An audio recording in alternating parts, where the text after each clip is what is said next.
தாவேக அரசு அறிவித்த தேர்தல் வாக்குறுதிகளை விரைவில் நிறைவேற்ற வேண்டும் என்று இந்திய கம்யூனிஸ்ட் மாநில செயலாளர் மு. வீரபாண்டியன் வலியுறுத்தியுள்ளார். இந்திய கம்யூனிஸ்ட் சார்பில் மக்கள் சந்திப்பு பிரச்சாரம் நடைபயண இயக்கம் சென்னையில் இன்று தொடங்கியது. சென்னை ராயபுரத்தில் உள்ள சிங்காரவேலர் மணிமண்டபத்தில் அக்கட்சியின் மாநில செயலாளர் மு. வீரபாண்டியன் மக்கள் சந்திப்பு பிரச்சார இயக்கத்தை கொடியசைத்து தொடங்கி வைத்தார். பின்னர் செய்தியாளர்களிடம் பேசிய அவர், பள்ளி கல்வித்துறைக்கான நிதியை தமிழக அரசு குறைக்கக்கூடாது என்றும் மத்திய அரசிடம் போராடி நிதியை பெற வேண்டும் என்றும் குறிப்பிட்டார். தாவேக அளித்த தேர்தல் வாக்குறுதிகள், நலத்திட்ட அறிவிப்புகளை விரைவில் அறிவிக்க வேண்டும் என்றும் அவர் வலியுறுத்தினார். கொடுத்த வாக்குறுதிகளை நிறைவேற்ற வேண்டும் என்பதுதான் எங்கள் நிலை. கால அவகாசங்கள் எடுத்துக்கொண்டாலும் படிப்படியாக கொடுத்த வாக்குறுதிகளை நிறைவேற்ற வேண்டும். அதற்கு ஒன்றிய அரசு தனக்குரிய மாநிலங்களுக்குரிய நிதியை தங்குதடை இல்லாமல் வழங்க வேண்டும். எதன் பொருட்டும் நலத்திட்டங்கள் கைவிடப்படக்கூடாது.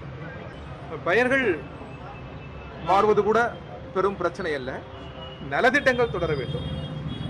இந்த அரசு இன்னும் கூடுதல் நலத்திட்டங்களை அறிவிக்க வேண்டும். ஏழைகள் எளிய மக்கள் இருக்கிற நம்முடைய நாட்டில் நலத்திட்டங்கள் மிக மிக அவசியம். அது தொடர வேண்டும் என்பது எங்கள் கருத்து.